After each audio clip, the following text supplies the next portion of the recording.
Mona Lisa की painting Leonardo da Vinci के सबसे बेहतरीन कार्यों में से एक है। जब भी किसी कलाकार के कार्य के बारे में बात होती है तब इस पेंटिंग का जिक्र ज़रूर होता है। यह सबसे ज़्यादा देखे जाने वाली पेंटिंगों में से एक है। मोनालिसा न केवल एक पेंटिंग है बल्कि अपने आप में एक रहस्य है जिसका पता आज तक कोई नहीं लगा पाया है। इस पेंटिंग की मुस्कान को लेकर कई तरह के रहस्य सामने आए हैं। कहा जाता है कि इस चेहरे की मुस्कान हर कोने से अलग ही एंगल में दिखाई देती है। तो आइए जानते हैं मोनालिसा की पेंटिंग के बारे में कुछ महत्वपूर्ण तथ्य।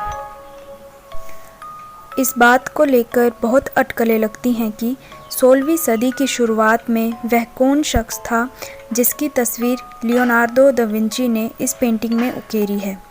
एक थ्योरी यह भी है कि उसके सामने इस पोर्ट्रेट के लिए महिला और पुरुष दोनों ही बैठे थे। लेकिन सबसे प्रचलित किस्सा यह है कि मोनालिसा असल में लीसा दे जियोकोंडो थी, जो फ्लोरेंस के एक सिल्क कारोबारी की पत्नी थी।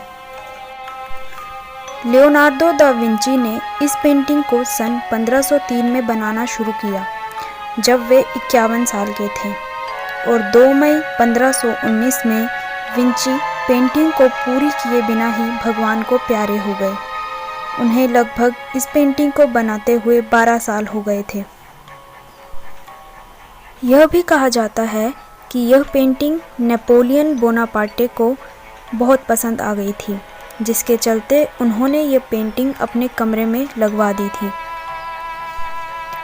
मोनालिसा को वैसे तो इंग्लिश में मोनालिसा लिखा जाता है, मगर इटली में इसका मतलब होता है माई लेडी। सन 1757 में मोनालिसा की पेंटिंग को फ्रांस के लोरे म्यूजियम में पाया गया, लेकिन चौंकाने वाली बात यह है कि यह पेंटिंग वहां पहुंची कैसे, ये बात आज तक रहस्य है। इस पेंटिंग को बनाने के लिए लियोनार्डो ने विभिन्न रंगों की 30 परतों का इस्तेमाल किया। कुछ परतें पतली थी जबकि अन्य थोड़ी मोटी थी। हाल ही में एक वेबसाइट पैरानॉर्मल क्रूसिबल ने यह बात बताई है कि मोनालिसा की पेंटिंग में एलियन छुपा है।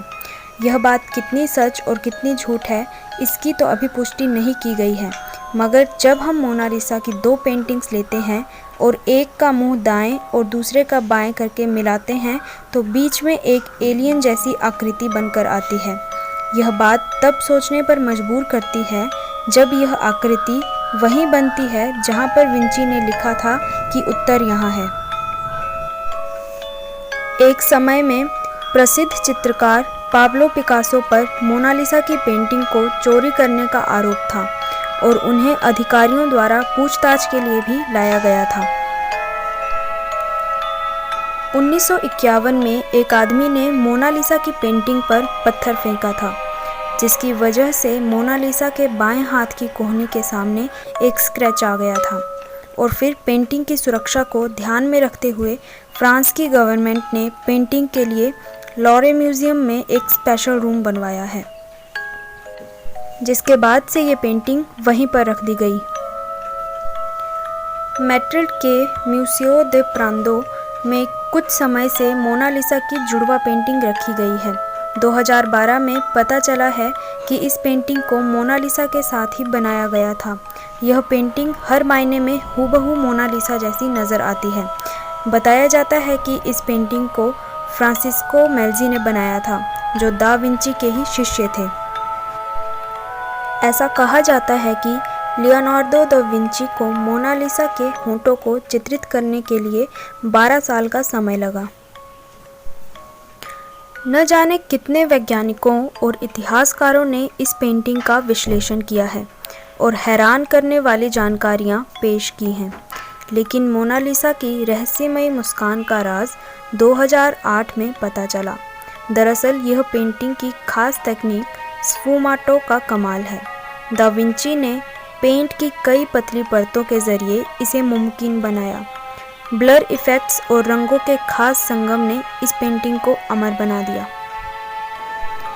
1911 में मोनालिसा को लूव्रे म्यूजियम से चुरा लिया गया। इसके पीछे हाथ था पेरिस में रहने वाले एक इतालवी व्यक्ति का। वह इसे वापस इटली ले जाना चाहता था। 2 साल तक यह पेंटिंग गायब रही, लेकिन पुलिस ने आखिरकार चोर को गिरफ्तार कर लिया। पेंटिंग वापस लूव्रे म्यूजियम में आई और फिर इसे देखने वालों का तांता लग गया। दूसरे विश्व युद्ध के समय मोनालिसा की पेंटिंग को 6 बार अपनी जगह से बदला गया था ताकि इसे नाजियों से बचाया जा सके। सन 1852 में ल्यूक मास्पेरो नामक एक कलाकार जो मोनालिसा की मुस्कान और आकर्षण से मोहित था, वो पेरिस के होटल की 4थी मंजिल से कूद गया। उसने एक सुसाइड नोट छोड़ा जिसमें उसके अपार प्रेम और वर्षों की प्रतीक्षा का वर्णन था।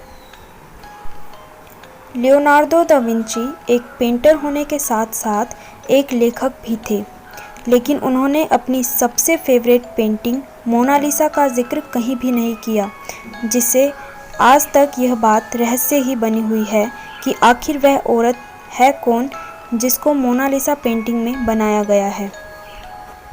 तो आज के इस वीडियो में बस इतना ही। ऐसे ही और भी इंटरेस्टिंग वीडियोस देखने के लिए सब्सक्राइब करें हमारे YouTube चैनल अर्थ एक आश्चर्य को।